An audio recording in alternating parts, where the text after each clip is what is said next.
Are you part of a nonprofit organization, a youth group looking to raise cash for your cause? Stay tuned at the end of this video to learn how you can bring the action and excitement of the Millennium Wrestling Federation to your town live, featuring the superstars and legends of yesterday, today, and tomorrow.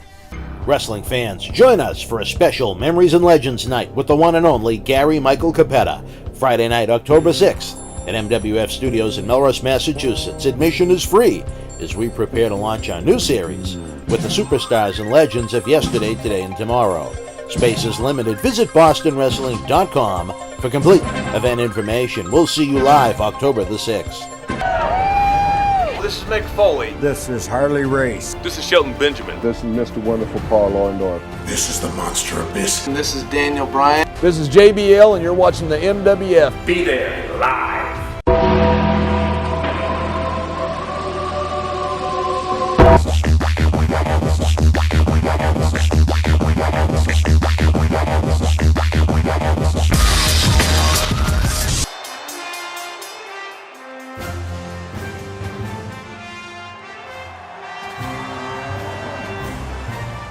Ladies and gentlemen, please welcome John Bradshaw Layfield.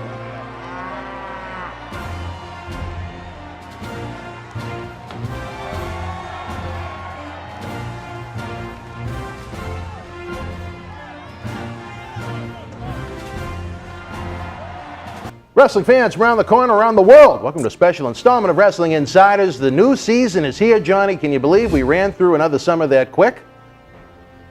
Faster than fast, faster than a flash, faster than Ziggler saying, "I am who I am," or Big Show going through a cage. Wow. Unbelievable, Johnny. Something that's been really talked about the past couple of weeks in professional wrestling. My good friend, I don't know about you, you two had some run-ins over the years. John Bradshaw Layfield has left the commentating booth on SmackDown Live, being replaced by Corey Graves, who now will do both Raw and SmackDown. As a result of that, Nigel McGuinness is now going to handle the booth in 205 Live. John Layfield, of course, he has a lot of haters, so to speak, in the internet wrestling community, especially over the abuse that Mauro Ranallo had suffered through second-party stories last winter. I'm going to miss JBL. I love John Layfield.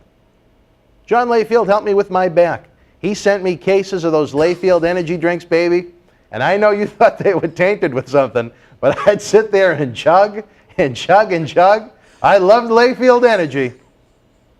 We still have the big banner in the other room. We'll have to bring that out sometime as for a gag. Wow. But Put on the chapstick and kiss his ass. I think he's great. Let me put it to you this way. I have nothing but respect for John Bradshaw Layfield, and I mean that. What we did was a storyline. We both did a good job at it. I was honored that he would even do anything with me, and I was honored that he did it. Just to be associated with him the rub was great. I loved one of my favorite things we've done in 16 years is the interaction, especially what we had out there in the warehouse with you Tommaso and JBL. Tommaso Ciampa, JBL, Slick Wagner Brown. Slick Wagner Brown. Correct. When Layfield shoved the dollar bills in my mouth and said, "You should have drunk the Kool-Aid." And you didn't like the taste of it, I'm guessing, when he poured the energy drink on you. That tasted like monkey piss. I'll be honest with you. That stuff was brutal. Matter of fact, I have one bottle of that left that I took. I think you should bring it down here for the set. I will. It's just been sitting in my cabinet. I was hoping I could get him to autograph it. That man is a legend. Look what he did for John Cena. Look what he did for a lot of the other young wrestlers in the business. Dedication, hard work. Okay, we all have issues. I'll say this to every internet fan out there. I'll even say it to you. Look in the mirror and say that you're perfect. Yeah, maybe there's some things he shouldn't have done. Palmer couldn't take it. He left.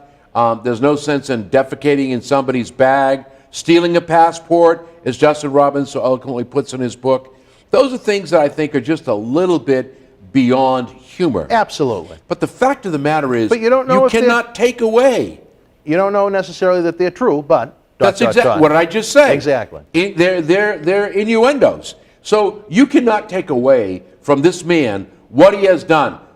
He's the guy that was the first individual to say, let's pay tribute to the troops.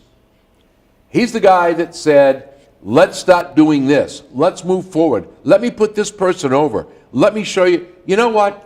His Beyond Rugby Bermuda program, where he helps kids, underprivileged children in Bermuda, not just play sports, but have access to nice meals at lunchtime every day. It's going to be missed. RESPECT, respect. Nothing but that from me to John Layfield, and from me to you, John.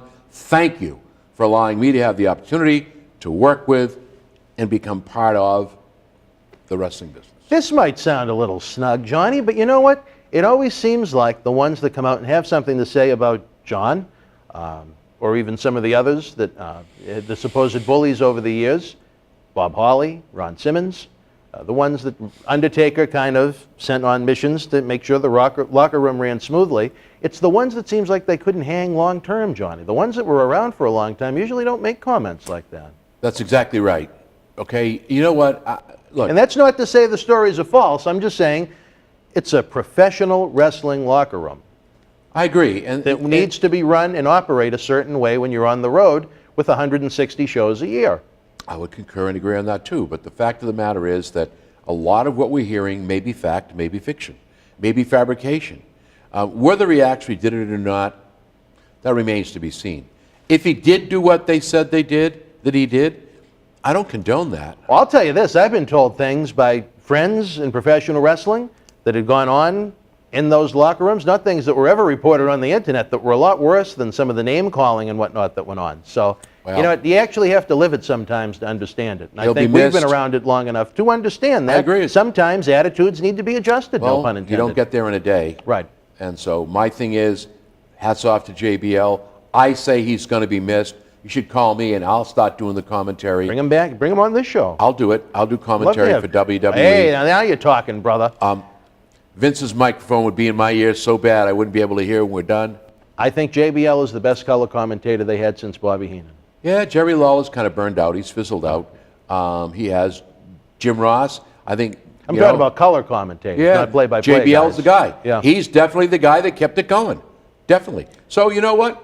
Let them say what they want. Let them sit in their cellars with their big suction cup fingers and tinfoil hats and funny glasses in the ears and write what they write on the internet. I like Corey Graves. I think he's fresh. He's something different. He's not as produced as Michael Cole is. That almost sounds like someone's letting a computer recording There's go. another guy that ought to be replaced. Oh, you talk about a rice cake personality, my And God. I like Michael Cole, don't get me wrong. Michael Cole, I'll tell you, he's great when he does interviews like this on TV. Yes. He's great at voiceovers. Yep. His forte is not calling a professional wrestling match. He doesn't make it interesting to me. Well, I think he's reached the end of his peak, if you want to use that word. Well, I think and that now it's ended a time long time ago. But that's okay. That's your opinion and mine. An opinion. But the thing is that now it's time to make him a free agent, I guess. Work him around something else that he does and does well. 205 Live, maybe? I don't even watch that. I have No, no idea. Johnny, I have no idea what Johnny, of all the people that are watching this show, many of them are making the same statement you just did about poor 205 Live. You talk about a show that's got a rice cake personality, dear Lord. We're not going to talk about 205 Live. Let's move on. Do you think Corey Graves is overexposed doing both Raw and SmackDown each week, or would you keep him on one show, or do you think he's good enough right now to handle both? No, I think it's time that you make him either one or the other. All right. You can't spread the peanut butter too thin, because what's going to happen is I'm going to get tired. You know, is he going to be Raw or is he going to be SmackDown? Why is he doing both? Don't they have any talent that could go out there and fill the shoes? It doesn't speak well for WWE. I think put him where you need him, and if Raw is the flagship and that's where he belongs, then put him there. If he's still cutting his teeth, then put him on the blue ship.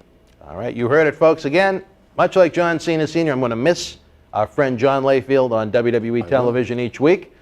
Corey Graves has got some big shoes to fill, but you know what? He's got a lot of personality, a lot of insight where he wrestled as well. I'm interested to see how he does it. You know, the one thing we got to make a point of, that Sure. Layfield is not leaving because of the bullying situation. Please. He made it known that he was leaving. He told them 6 months ago that this is all coming to an end. He gave the proper notice and has now left. A lot of people out there, especially the internet warriors, saying this is all a result of the bullying. You got it all wrong. Well, how about this, Johnny? For all these imbeciles, again, that have never been around it, and make comments like that, and again, everyone's entitled to an opinion, but for those that believe these conspiracy theories that aren't there, why didn't it happen sooner? And if that was the reason why John Layfield was leaving, why the hell didn't Mauro Ranallo take his spot on SmackDown? Thank you Right? very much. Thank you very All right. much. John, we're going to miss you, brother. We hope you get into the energy drink business again. Great information about his nonprofit organization that helps out a lot of at-risk kids in Bermuda. Check out BeyondRugbyBermuda.com. We're very proud to have raised money for Beyond Rugby Bermuda with our MWF live events in the past and hope to do it again in the future. For Mr. Cena, I'm Dan Marotti. Until we speak again, folks, you and yours be well. I'm Dan Marotti. And I'm John Cena Sr. Thank you for allowing us the opportunity to let you know how we can help you put the fun into fundraising for your nonprofit organization. Experience the action and excitement of the Millennium Wrestling Federation live in your city, throughout New England, the tri-state area, down through the Carolinas, out to our friends in the Midwest and beyond. If your nonprofit organization is looking for an interactive turnkey experience while putting the fun into fundraising, you've met the perfect tag team partner to work with every step of the way. The MWF offers a variety of packages for groups of almost any size, from our live events at the Boston Garden, the Kowloon Entertainment Dining Complex, and the legendary Suffolk Downs, to high school gyms and function halls. We've presented live events everywhere and anywhere. Since 2001, the MWF's mission has been simple: keep the kids off the streets.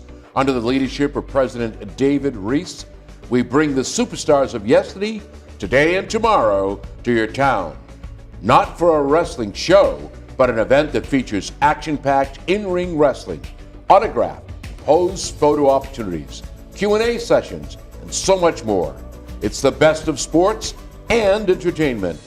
The week of your event, we can add on to the endeavor with anti-bullying campaigns, library meet and greet reads, youth sport concussion seminars, and more. Our live events are fit for fans of any age from 5 to 95. This fall is part of our new Kids Club program. We offer live event experiences exclusively for the youngest of fans. On the flip side, we can produce a tailor-made event for fans of an older demographic as well. We work with you every step of the way to get the word out to fans near and far on our local television offerings and to over 50,000 fans and growing on our social media platforms. Your success is our success. If your group has had enough of candy bar and wrapping paper sales and has the energy to team with our passionate fan base, bringing the NWF experience to your community is the answer to put smiles on faces while raising cash for your cause. Contact us today to get the ball rolling for your custom-made event that you'll want to bring back year after year to your community. Don't just take it from us. Here are the folks we've teamed up with in the past.